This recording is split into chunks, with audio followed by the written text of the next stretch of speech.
Hello again. As I said in the welcome video, this is the course introduction video. And so here is the table of contents that has all of the mini tutorials that are in this teacher training and student training tutorial. Now, I don't want you to miss the very last one down here at the bottom, the what's next, because in that video, I'm going to fully explain and whet your appetite for what I have for you that's in the full-length color course. First, we will be learning the very basics. You are going to form a new relationship with each color around the color wheel, and then at the end of each video, you will get to work a corresponding prompt with that video that really is just going to help everything sink in for you. If you're watching this video during the special pre-sale price during that launch period, then you get the full-length video course for the discounted price, and you're going to get some bonus material that's going to help you go through this mini video course that's free on YouTube much better. You can find that full-length product on my Gumroad page right now. The rest of the video course hasn't been published yet, but you're securing it for the awesome pre-sale price right now if it's summer of 2022.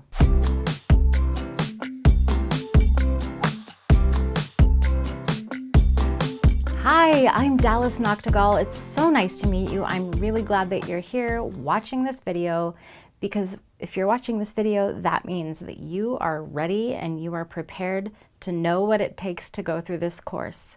So this first little segment in the video, I will be talking to you today about how to keep your paints pure while you're painting and how to keep your area tidy and clean.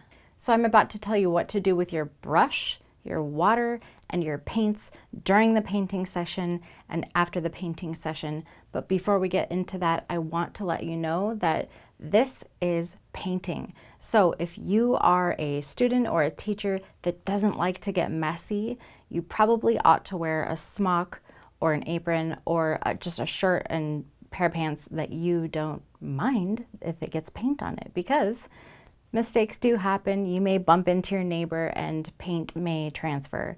So I don't want you to worry about the whole mess with painting. I think it ruins the fun. Wear something that you're going to be comfortable in, and that's not a big deal that it gets dirty. The other thing about pigments is that some pigments are more staining than other pigments. It's because of the size of the particles of the paint. If you think about a really tiny, finely particled substance, it's going to seep into the cracks and into the crevices, especially of plastic. So if you cannot get your plastic all the way wiped off and it's stained, that's okay. That is on there as a stain and it's not going to come up into your brush as you're doing mixing. But with the stuff that is bigger particles that's really easy to wipe away, that's why we use things like baby wipes and towels to wipe our palette clean every time so that you can start fresh every painting session. When you're mixing colors and when you're finding out about your watercolor paints, you are going to need a brush, water, a paper towel, and a piece of paper. All right, I mentioned baby wipes. Baby wipes are an excellent thing to keep at the table. They're very easy. You just open up the package, pull out what you need. I'm always so surprised at how much just one baby wipe is going to clean up your plastic palette or your table or your hands. So keep one on you and keep the package at the table as you're painting. I just pull one out, and it's kind of amazing really how far this one little baby wipe will take you. So obviously it's going to be easier to clean up right after you paint, so I really recommend doing that. But hey, we're not all perfect, so we have got to clean up our messes later sometimes. If you'll look here, this is what I'm talking about with some of the staining, especially blues can be pretty staining. And just because the tiny fine particles are now lodged in the plastic doesn't mean that that's going to pick itself up into the brush next time. And so here you'll see this is where this palette was still wet when it got closed up and probably put into someone's backpack. So this paint dripped down into this well. That's an easy fix too. You really just have to redissolve the top of the paint cake and get that pigment out of there, and then you'll be fine when you go into it with your brush. If you see a little bit of green or red in your yellow, get that out of there. Yellow needs to stay super pure. So as long as you're doing a pretty good job keeping your plastic palette scrubbed off, I think you're going to be okay. Secondly, I mentioned paper towels. These are just regular absorbent paper towels that you would use in the kitchen. I like to rip one off, so if it's rectangular shaped like this, I put it into thirds, and that actually really helps suck more water out of your brush as you're dabbing it off. Just think about for a moment, if you're right-handed or left-handed, where you will want your rinsing water as you're painting. I'm right-handed, so usually I have my rinsing water on my right hand. Ideally, I like to have 2 jars of water while I'm painting. I know it's not always going to work out, and if you can only have 1 jar for your kids, that's fine too.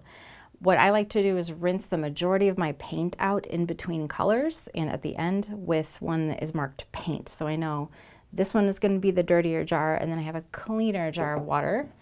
And a bigger jar for me is always better because I really like to rustle my brush around, get it agitated in the water, and then I like to take my brush and kind of scrape it along the side, of course gently, up the side of the jar to push the paint out of the end of the brush. So if you think about it, as you're painting, you really only want to use about from here down on your brush as far as paint getting on it, because the further and the further paint gets lodged up into the ferrule, the harder it is going to be for you to get that paint out. So keep that in mind too as you're painting. You don't want to shove a ton of paint into the end of your brush.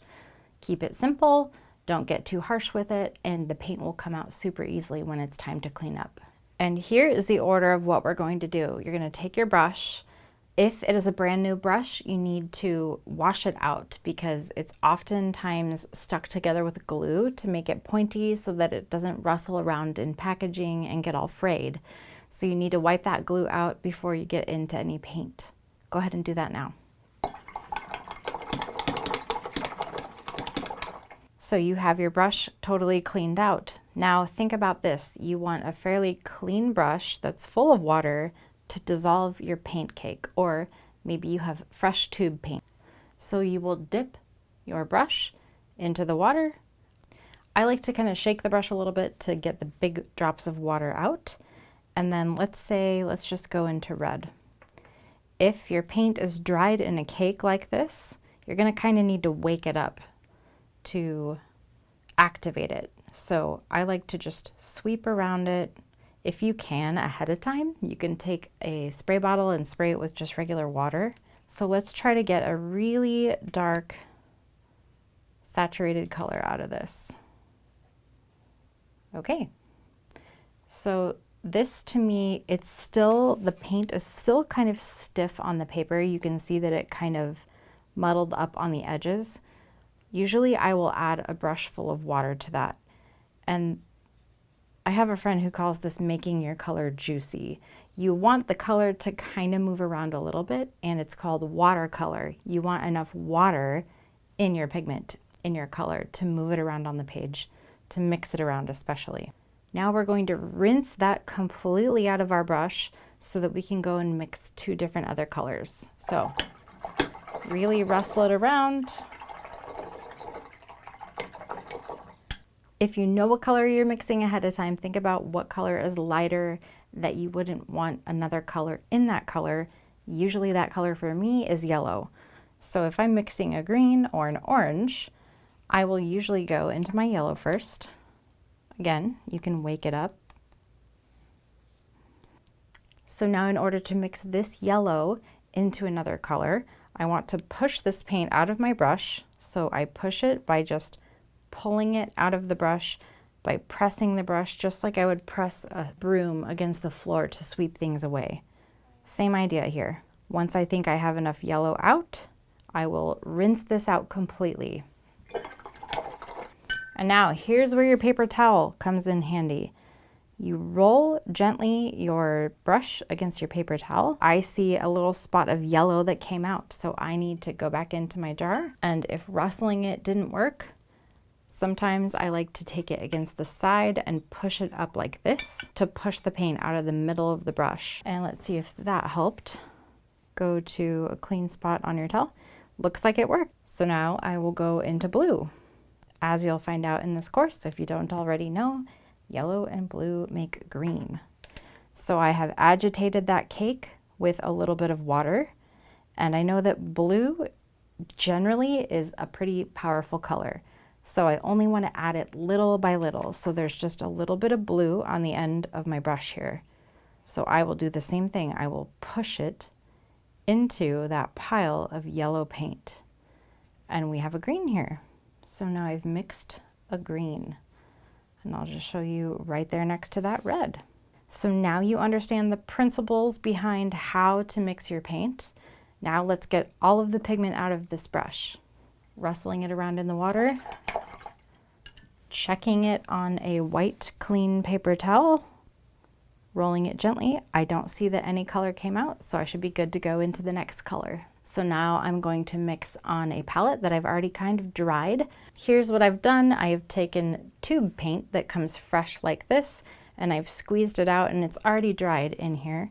But I just want to compare with you next to this Prang run-of-the-mill cake paint, what watercolor of a higher grade can do for you. So I've mixed a green here. I think this is a mixture between some sap green and maybe a little bit of yellow in here. So the great thing about watercolor is that you can rehydrate it. I've taken one brush full of water and I've rehydrated this green that I had previously mixed here on my palette.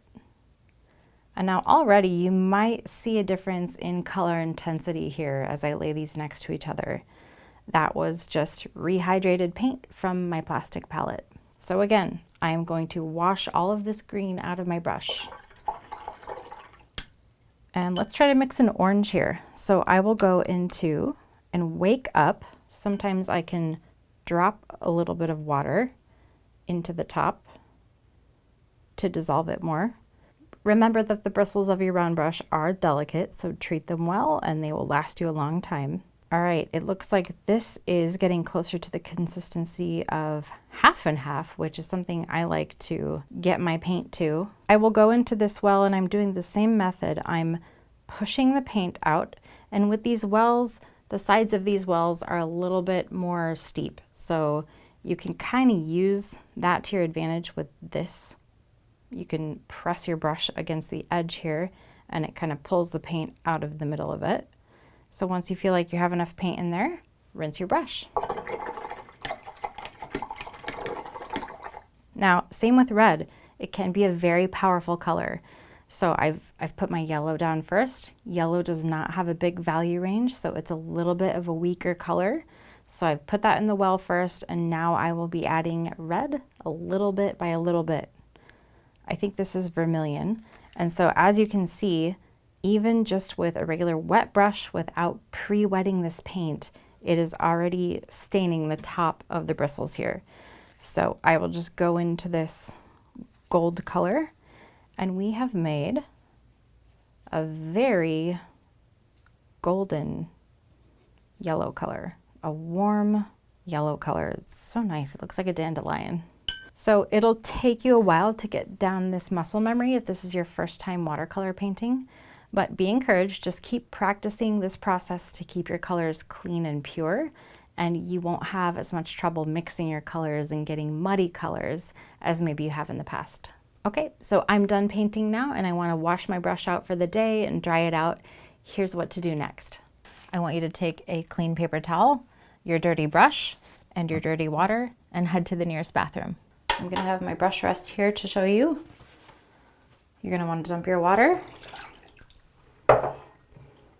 Turn your water on, and what I want you to do is hold this down, and we're going to push the pigment out as we roll the brush.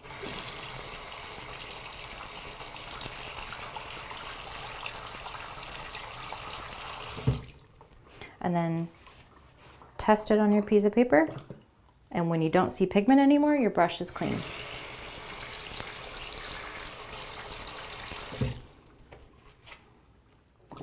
We're good. When you're done rinsing your brush, either put it on a brush rest or just lay it horizontally on a table to dry. Okay, last time we painted together and I showed you how to mix on a palette. I mixed up these colors. They're still waiting to dry. And if you've bought a notebook like this, and if you're personally going through this as the student and you need to go to the next page, be careful that this doesn't stick to the next page. So you can get a hairdryer out and you can quickly dry it. Hold it far away so that you're not blowing the paint everywhere.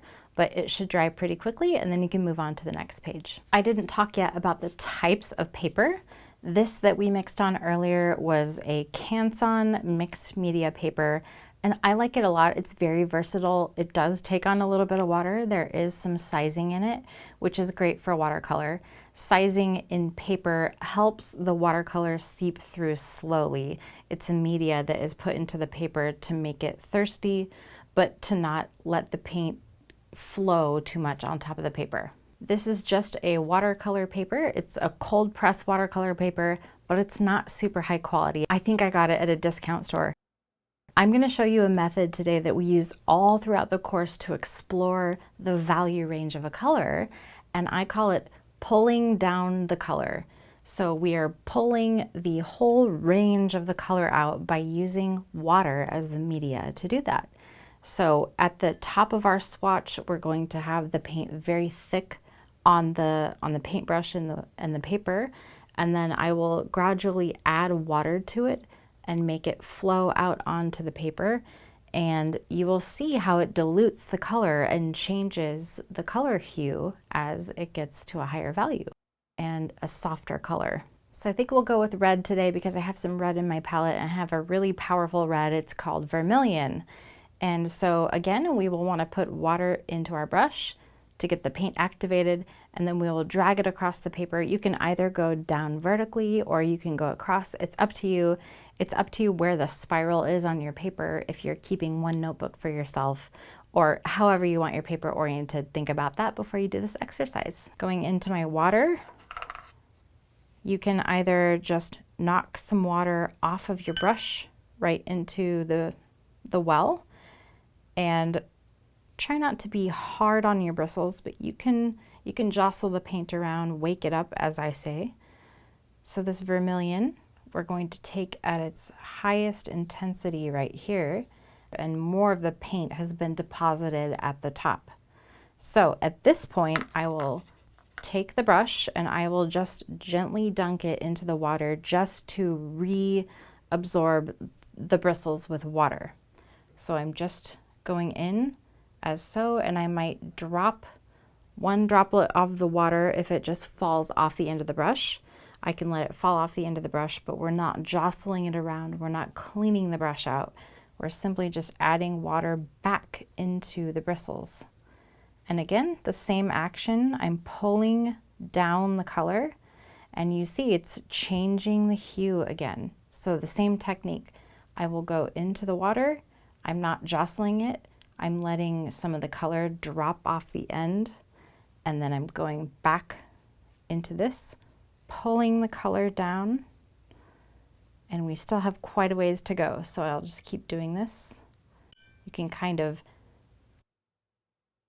get that extra drop of water off, and you can start again here if your color is not completely exhausted.